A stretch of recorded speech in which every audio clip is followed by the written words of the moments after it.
We exactly. Okay, just a second here.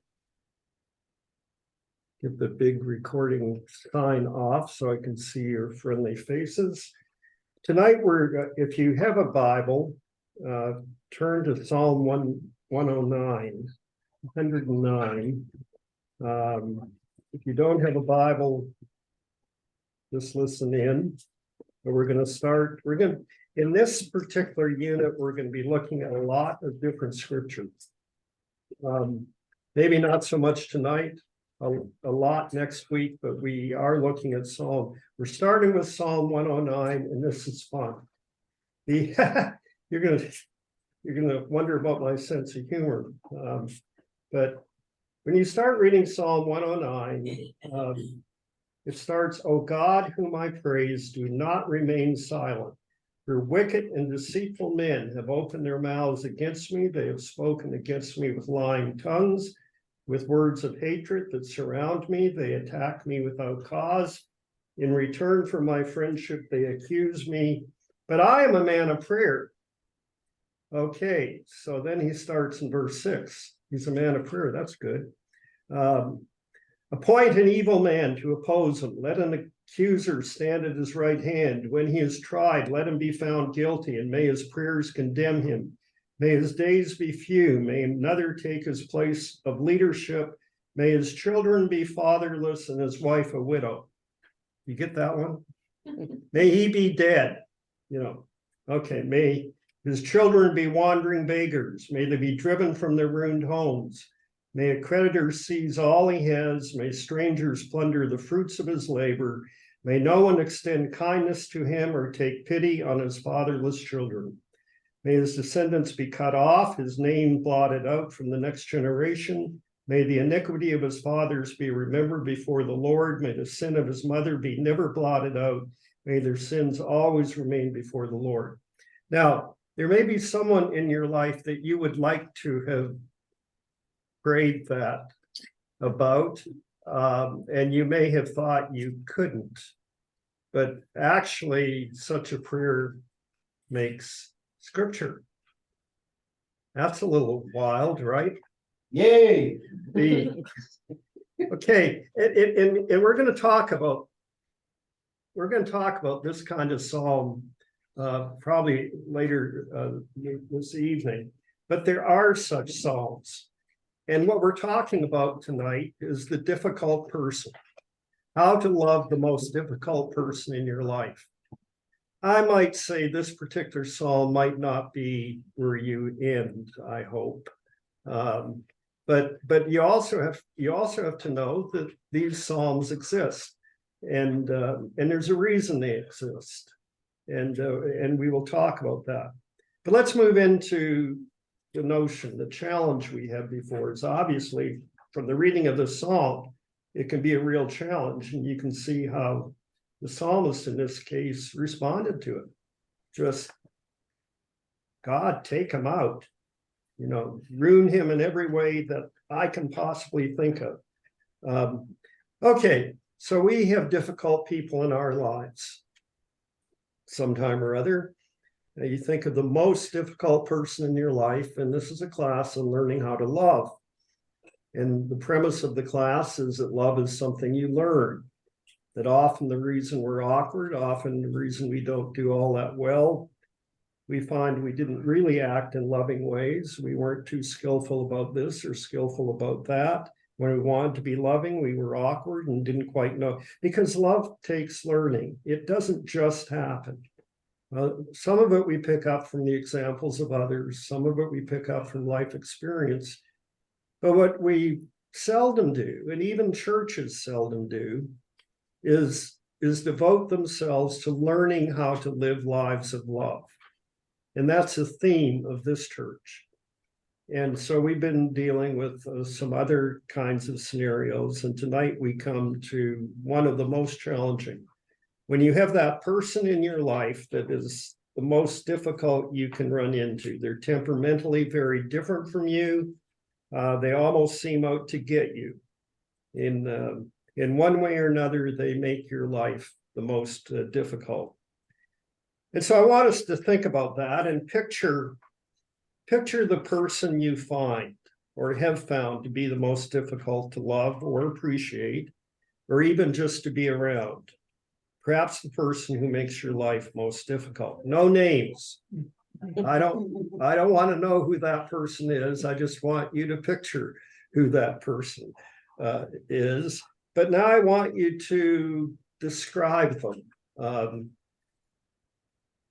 Not so careful that you identify anyone in the room this evening, but describe the person and what makes them so difficult.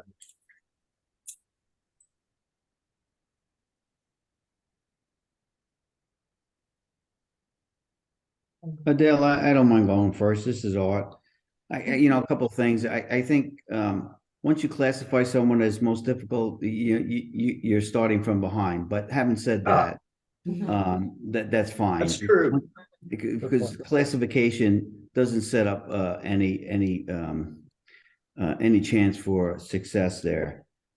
I think sometimes what may happen with a person who we might call difficult is someone that differs from your thoughts.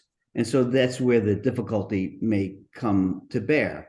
And then what happens with that preconceived notion, and I believe, and sometimes I talk about sin, I believe judging is a sin, but then you judge that person and you judge them and you presuppose what it is they're going to say if it's in conversation, and you're waiting for that moment to say, there it goes again. There's that difficulty. That's where I disagree. And you basically wait for that so as to reaffirm to yourself the fact that that's why this person is a difficult person to me.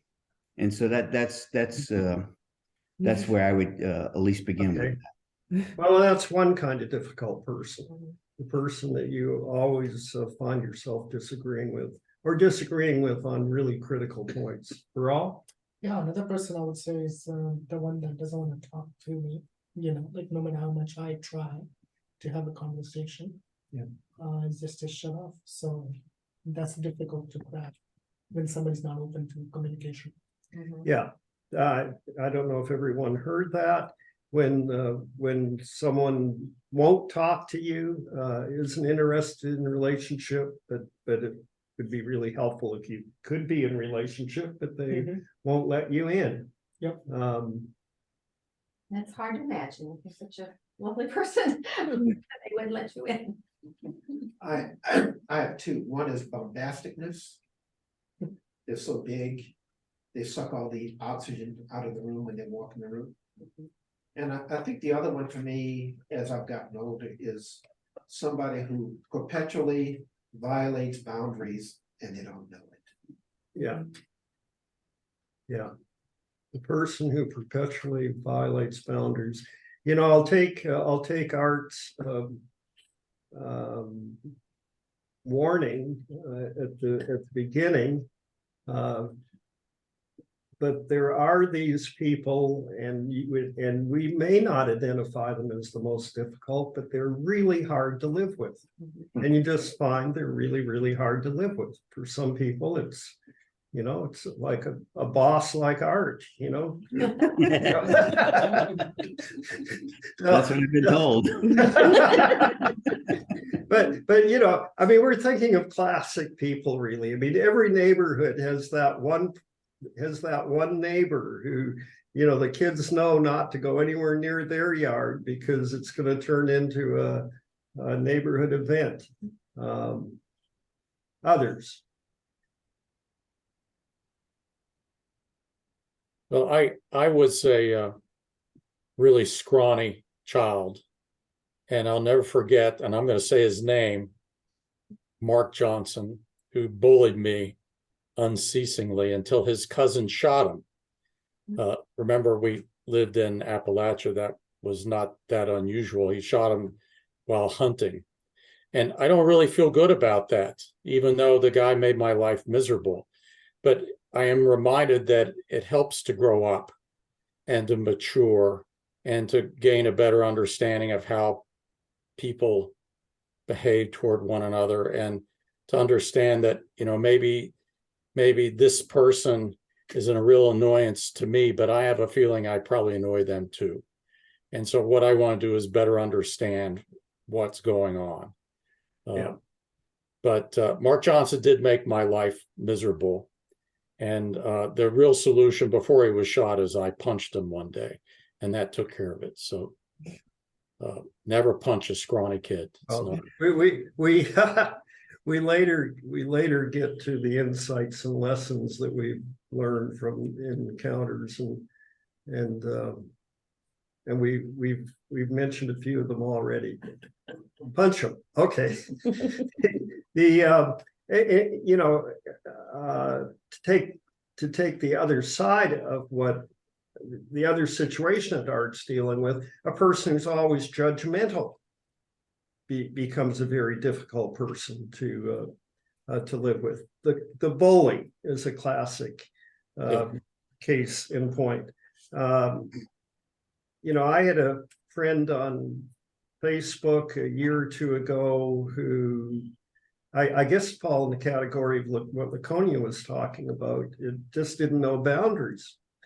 And the interesting thing was he and I agreed on a whole lot of things. But he would take my Facebook posts and then go into, like, you know, 10 paragraph dispositions on my post and basically hijack the post. And it was just discourteous, and his tone was not what I was trying to set up for discussion. And when I tried to rein him in, then it became very personal. He became a troll of almost everything I did. And I, you know, for about 4 months, I just didn't know what to do with this guy that, you know, that trying to live up to my principles of being decent and gracious, but hey, I need you to be too, especially on my posts, I need you to be. And, you know, that kind of thing. You know, most of you would have answered a whole lot quicker if you lived in a condo, like we do. Easy. And so yeah, Eddie and I share horror stories of that person or two in the condo unit who just I was on the board for 2 or 3 years, and there was just this one person who you could do nothing right.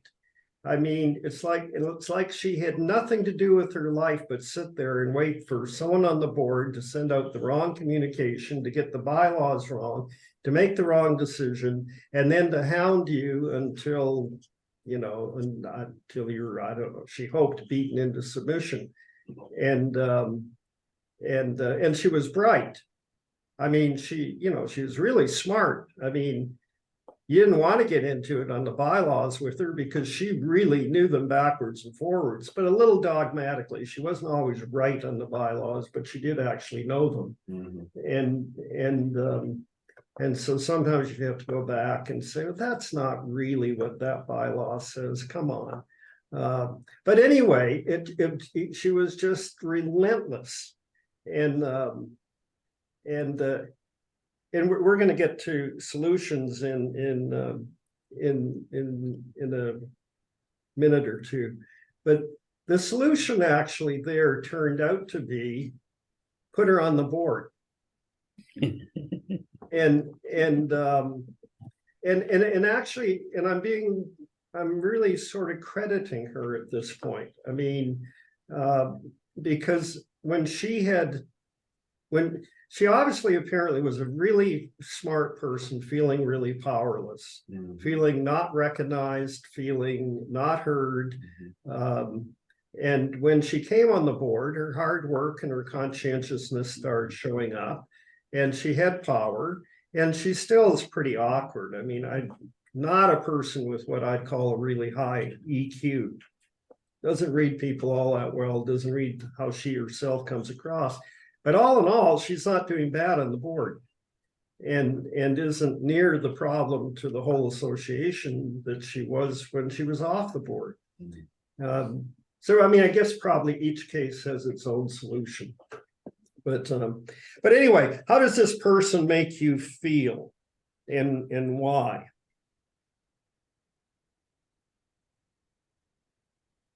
But let me go on with that whole section.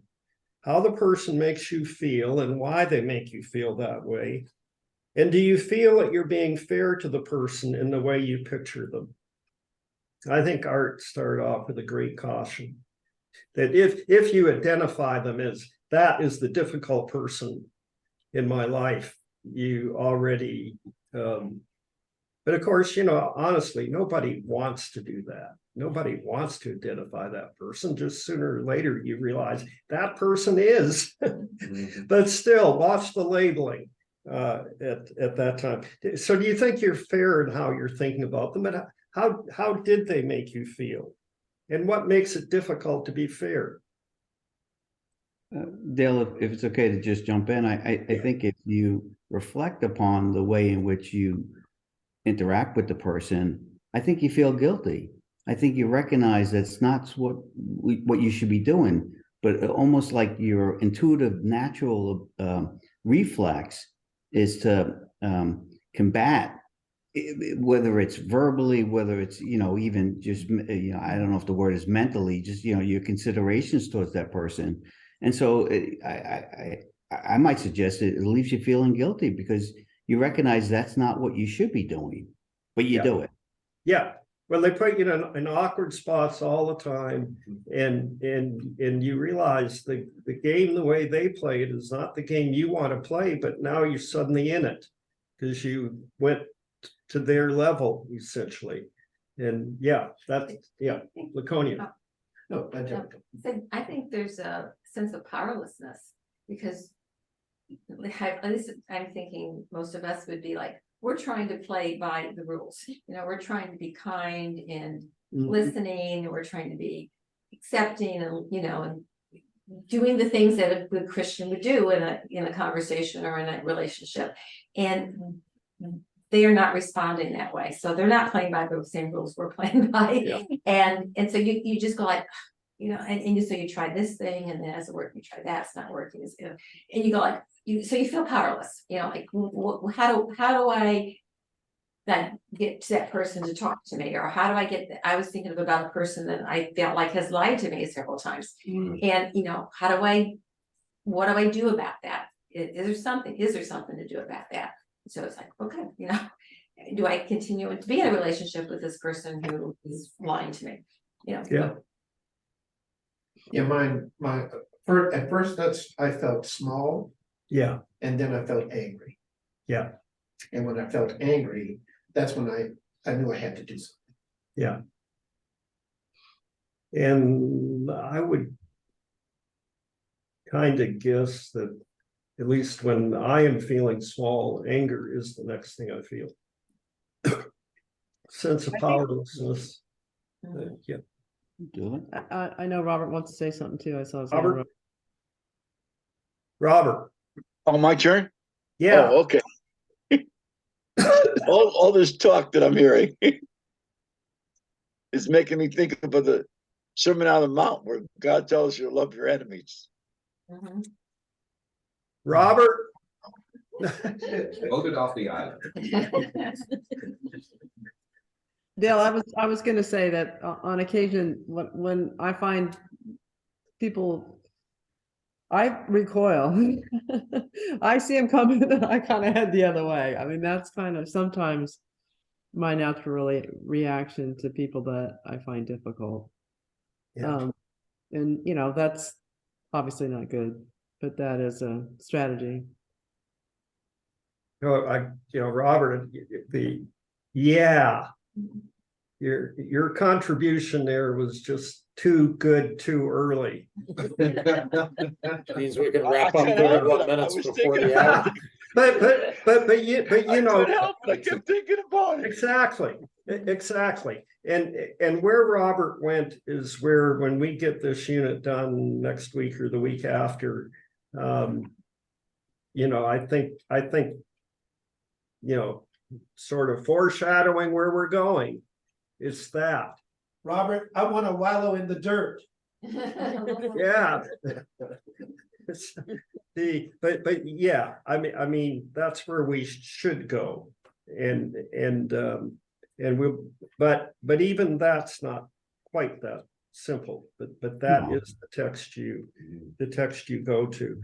You know, so I want to say, you know, yeah, there's the issue of, you know, if I'm being honest and I'm finding a person very difficult in my life, and I stop and think about it, almost always I'm not quite being fair in how I see them. I may be seeing an aspect of them correctly, but I'm missing a whole lot of other aspects of them that are extraordinary, maybe. And, you know, as in the case I cited of the critic on the condo, I mean, her conscientiousness, her hard work, and her eye for detail and for actually following the bylaws and taking them seriously, given that almost nobody else in the condo does, you know, all that was helpful. But it's my own ego, it's my own pride, it's my own hurt feelings that make it difficult to be fair. And so one of the things I always have to think through is what's just my ego here, and what may be a real problem I have to confront otherwise. So think it through again. We've already shared some experiences when we've engaged the person, and perhaps things went better than we expected. We've learned some insights. We've learned some lessons, and like, what are they? Like, I've learned, put her on the board. You know, that helped it. And, you know, John learned to slug them. But you know, but we're going to look at some texts. In fact, we already read one that makes John look pretty good. And that text made scripture. So, and so often, you know, when you're dealing with a bully, you know, it's often the person who finally contests them and shows the essential weakness of the person that ends the bullying. And well, I think of it as just John setting a boundary, and he just said stop. yeah Boom. yeah clarifying boundaries is critical. Like with my friend who was abusing my posts with these long dispositions that were sort of arrogant and obnoxious, just saying, I'm sorry, not on my posts. I mean, if you know, you're on Facebook, if that's the point you want to make, you make it under your own name, and you're perfectly free to do that. But you are not free to Twist your words, to twist my issue into an intensified alternative issue of your own, of his making. Yeah. Yeah. So boundaries, yeah.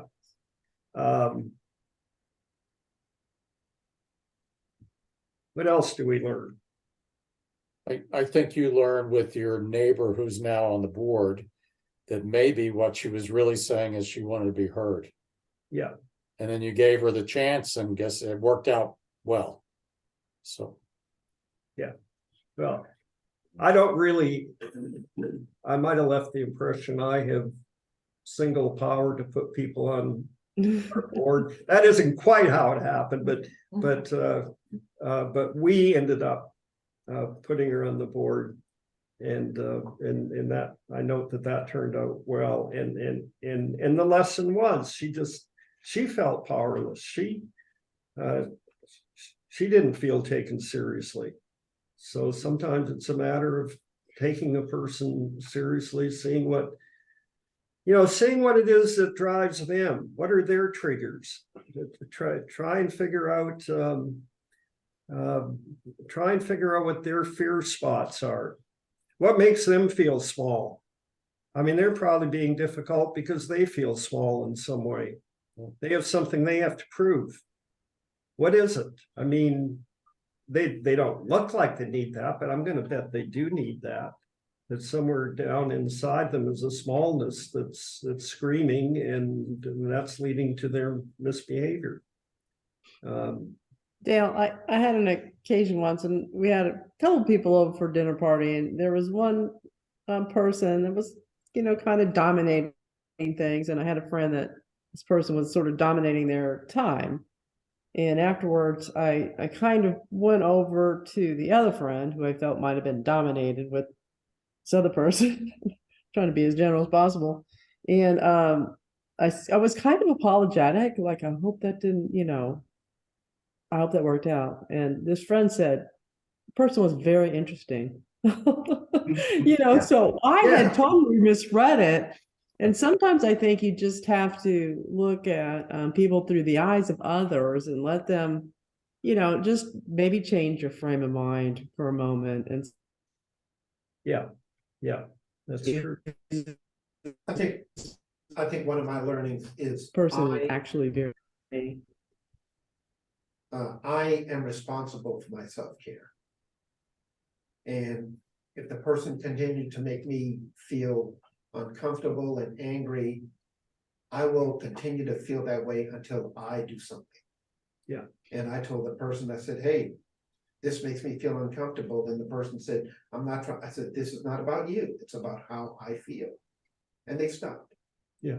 And I could have gone for the next 10 years feeling angry.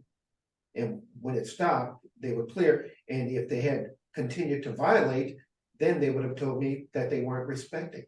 Yeah. And then we would have really been in some deep stuff. Yeah. But you found out there was dialogue to be had. But I think there is on occasion, or I can say I encountered someone that for a long period of time, months and months, there was just really strenuous debate and heated conversations. And I know I tried my best to understand what was bugging this other person, and really probably tried as hard as I've ever tried in my life, but it was never really resolved. And I finally had to get to the point where I said, all right, I tried my best. I wanted to understand him. I wanted to respect him, but this just does not appear to be getting any better. So, I'm not going to engage in that debate anymore. And I didn't write the person off, but I sort of, I lost that friendship and I mourn that friendship, but I know in my heart that I did everything I possibly could. Right. It's very hard. Well, and that doing everything you possibly could is a good place to get to. It doesn't lead always to amiable, ideal solutions, but there's just a feeling of when you've done everything you possibly can, you just feel better about it afterwards. Sometimes I'm going to guess the circumstances in one's life, you do have a difficult person in your life, and they have the ability to make your life way more difficult than it was before. And I think several things can happen there. It's not the right term, but it's like maybe your cross to bear. I usually use that for other reasons than that, but maybe it is your cross to bear. And what all you can do with it is really, what are the lessons in this for me? What am I learning about myself from this situation? And that might turn out to actually be fairly helpful for you. But maybe you have to change the circumstances. Maybe you need a new job. But I had a friend years ago at the hospital, and I was talking about somebody who I was having difficulty with, and I made myself the victim. And my friend, who doesn't go to church at all, just looked at me and said, "Get off your cross." And I did. Yeah, That was her way of saying, you're making yourself the victim. You need to claim whatever little power you have with that. And so it took her to say that to me to open me how up. do you feel in that moment? I felt okay because I knew it was coming from a good place, and you know what? She was right. Yeah. Yeah, she was right. Yeah, sometimes it takes me a few moments to Yeah. feel good about it. Oh, this was totally on the up and up. Yeah. You know, had it been Eddie, would have been a completely different experience. I know. Maybe we saw that coming. I know. For those of you online, yeah. Okay, Wow. now, okay, now we're going back to Robert's comment on Robert's very premature comment. No, Robert's really clear comment. Jesus says, love your enemies, and that's where we're going. But before we get there, I want to say that not even scripture takes you in that direction in every case. It's not this Pollyannish answer to every difficult person in your life. And the reason I will say that, and you can look up these texts, I'm just going to cite them, but in Titus chapter 3, verses 9 to 11, Titus chapter 3, verses 9 to 11, the writer of Titus will say to Titus, warn a divisive person. And that's certainly one form of a very difficult person. The person who's divisive, who's always creating feuds, always creating dissension, tearing a group up with loud opinions and forcing people to make decisions one way or the other. Can you close that door, please? Oh, we Have a good time. Eddie's looking for occasion to go out and police. Okay, so in Titus chapter 3, verses 9 to 11, with regard to a divisive person inside a church, but I mean, it could be inside a workplace, it could be inside a neighborhood, it could be inside a family. But in this case, inside a church, what the advice Titus is given is warn a divisive person, warn them a second time. After that, have nothing to do with them. You know, that's in scripture. Because there are situations that's exactly the right answer. You warn them a second time. They're tearing the group up. You tell them what they're doing. They keep doing it. Tell them again, keep doing it. Have nothing to do with them. You turn it off. In 1 Timothy chapter 1, verses 19 to 20. 1 Timothy chapter 1, verses 19 to 20.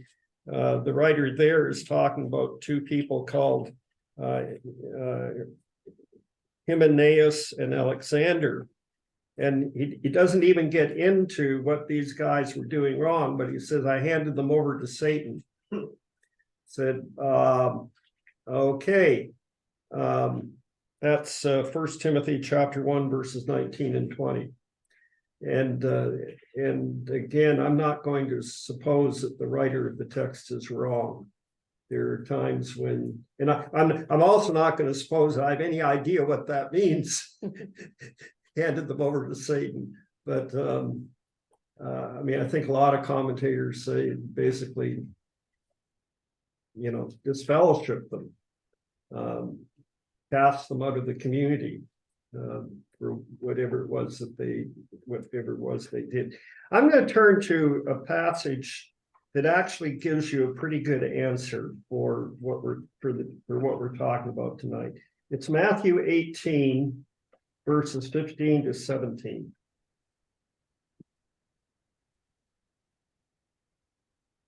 Matthew 18, verses 15 to 17. Now, I mentioned disfellowship. This is the classic disfellowship text.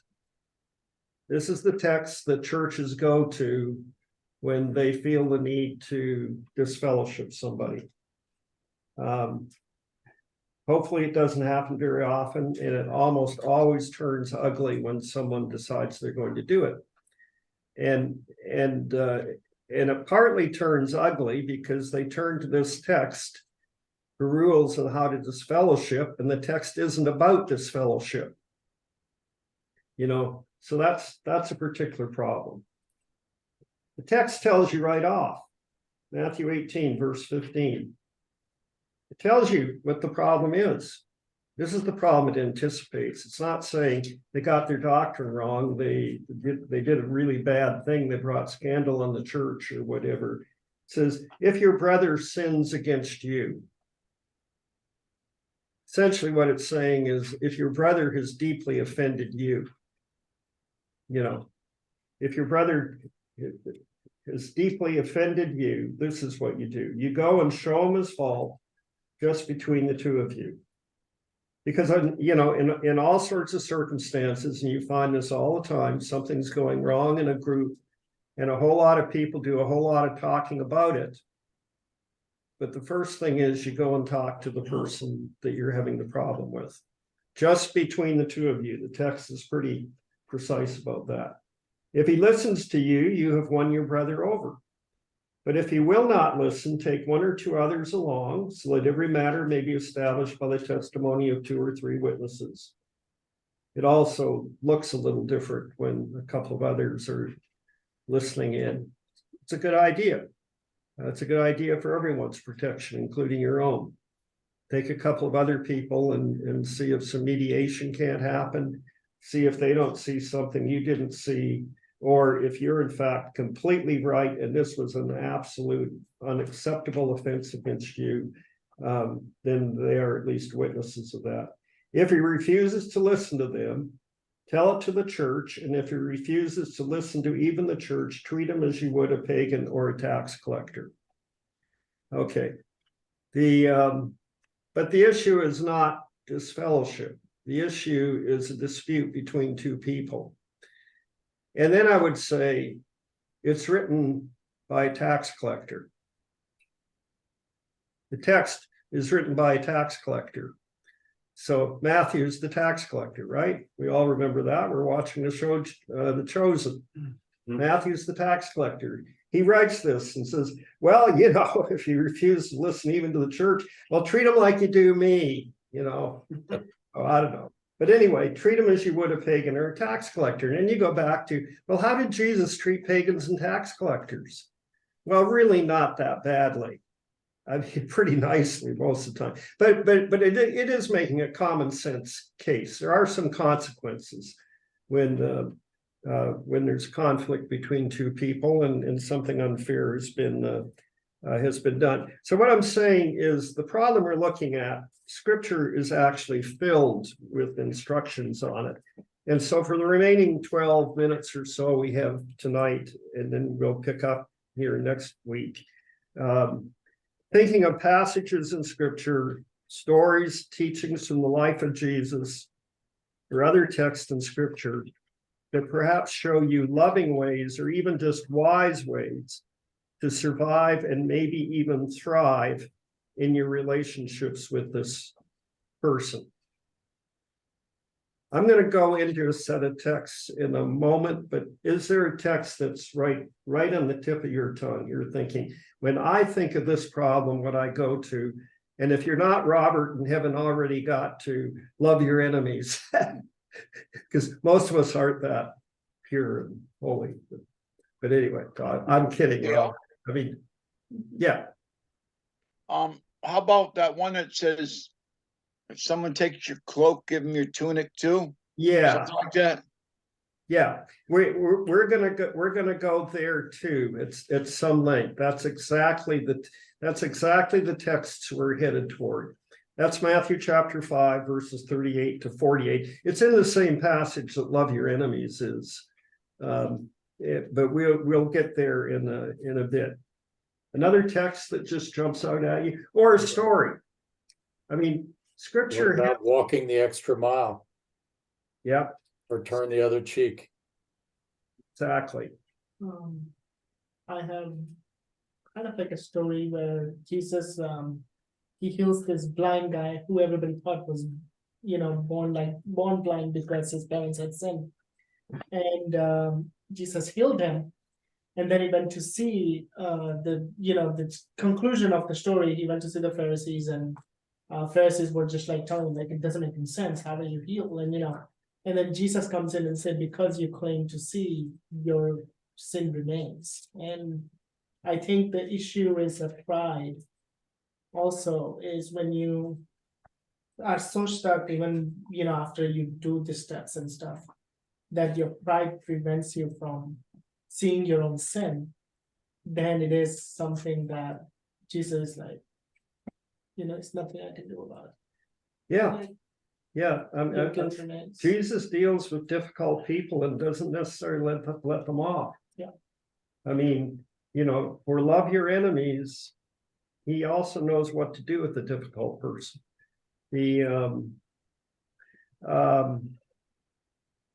Jesus is patient in the sense that he gives you time. Like, okay, you're not ready to listen, you're not really ready to see. Give us a few years, we'll come back to it again. It'll circle around again. But him who has ears to hear, Yeah. that kind of approach. Yeah. That, okay, I know you're not ready for this. Mhm. And yet I always feel like Jesus keeps the door open. Yeah. And that's kind of our thing. Is like, yeah, sometimes we just have to step back and say, done what it can do, at least for now. This will happen again, so we'll see what next time around how we deal with it. Out of all the stories, I feel like Jesus was the hardest on those who claim to be blameless, claim Yeah. to be sinless, mostly Pharisees, right? And was not nearly as hard on, who people view as sinful, like whether it's a woman who was caught in adultery, whether it's tax collector, those, the person who was born blind, for example, like, Jesus always understood that those people already feel that they are in sin, like they do feel certain way. The society makes them feel certain way. So he doesn't have to be harder. It's just he was harder on over righteous people. Exactly. Yeah. I think of Jacob and Esau. Jacob and Esau. How does that go? Not just Laconia, although you lead off. Not good. No, but I want us all to be thinking, what do we remember of the story of Jacob and Esau? And why do you bring it up there? I bring it up because one pretty much supplanted the other. Yeah, And when they met, Jacob was fearful. And Esau is really surprised that his brother was fearful.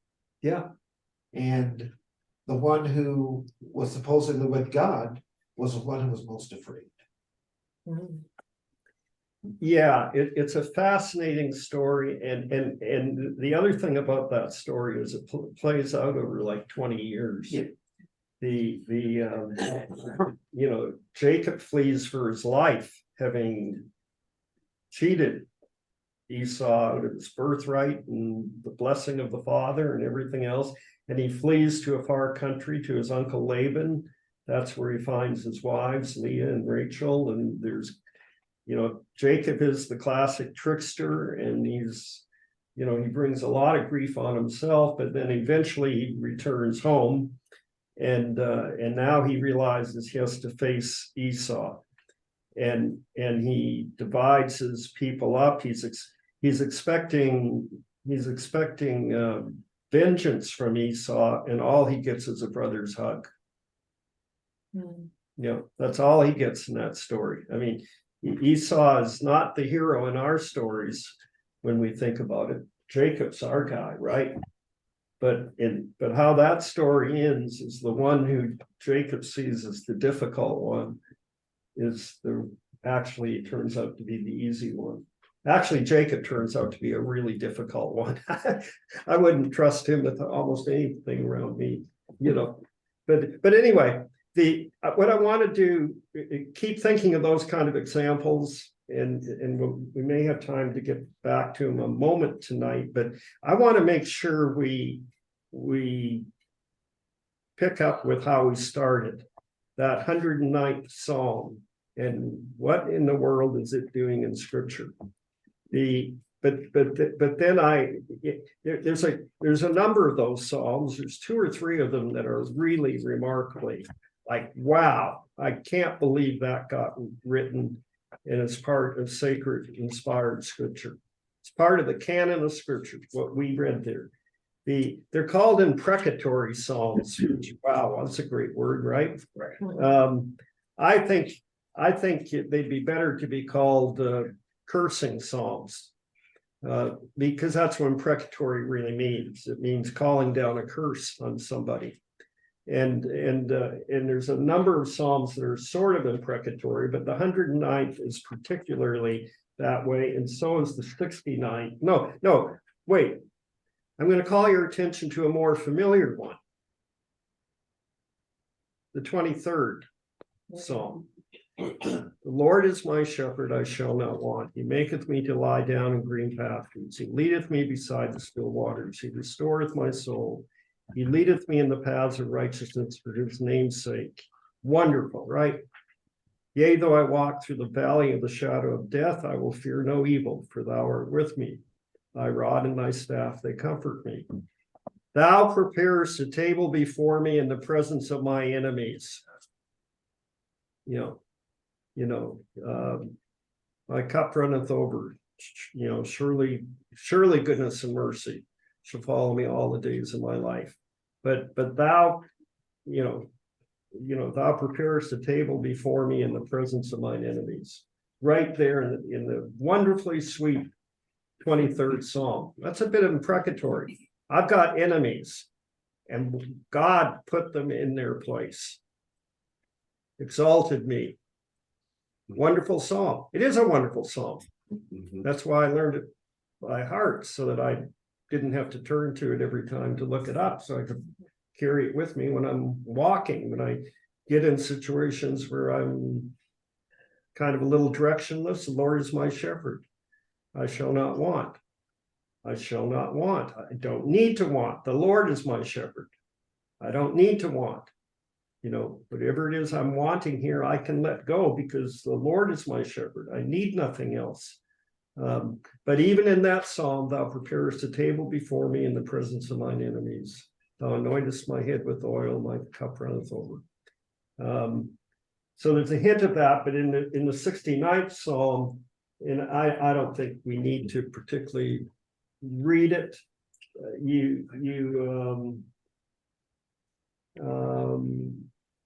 Somewhere around verse 22 and in chapter Psalms 69, may the table set before them become a snare, may become retribution and a trap. May their eyes be darkened so they cannot see, and their backs be bent forever. Pour out your wrath on them, let your fierce anger take them over. Okay, you get the point. If there's somebody in your life you just don't know, if you run out of words to say about them, the Psalms have the words for you. Go to the 109th Psalm and go to Psalm 69 and call down curses on them. May they be blotted out of the book of life. Yes. Okay, but now, what is going on? With the clock running, I'm going to kind of move ahead to something that's been really helpful to me over the years. What the Psalms do are honest communications between the human heart and God.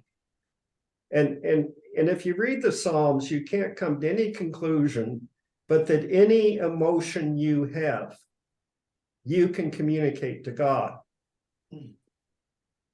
Whatever dark emotion you have, whatever emotion we might consider in our better selves, our higher selves, unworthy, you still can communicate to God. In fact, it might be a really good idea to communicate to God instead of communicating it to all the rest of us. You follow what I just said there? God's the one that can handle your anger, your wrath, and your wanting to curse. what we will end up doing is cursing one another. You know, in our minds, to our faces, to about them. That's what our favorite thing to do, is to say spiteful things about the person we don't like. And that's the most destructive thing we can do. And if you want to talk about the really damaging thing to do, yeah, talk about them. You know, you'll be joining, you know, about 99% of the human race who that's their only strategy under these circumstances. Or you can, you can curse them to their face, if that's another strategy that some people do. What the Psalms is telling you is you've got God there who can handle whatever your emotion is. You're angry, tell him. Someone's giving you a really hard time, tell them that's how you see it. If you went on and read these Psalms, often at the end of them, there's a kind of a loop back up to I'm talking to the right person and an answer is coming. You know, but so what I'm saying is, as opposed to suppressing the thought and saying you don't have it when you know, well, you do have it, you are angry, and you're going to suppress it in what? Sooner be depressed yourself than actually deal with the emotion. You're going to take the bad feelings on yourself as opposed to deal with the emotion. No, don't suppress the emotion, but you also don't have to express it to the whole world. And you don't have to get in a conflictual relationship with the other person. You've got a God to go to and tell them exactly what you're thinking. And use whatever language you want. We just read Psalm 69 and 109, and obviously there's nothing he can't handle. And it makes scripture. It doesn't make scripture. I thought about it first and just thought, well, they were just primitive people back then. And you know, because some of scripture was written 3,000 years ago by people that were a little primitive about things. Well, that's what's going on here. That's probably not what's going on here. These people were actually sophisticated enough to know that God could handle it. And you know, and we suppose maybe he can't, I guess. I don't know. Anyway, read the imprecatory Psalms, and that's one option for dealing with difficult people. But we'll get to Robert's better ideas next week. Take care, everybody. Thanks. Sweet dreams. Thanks, Al. Right.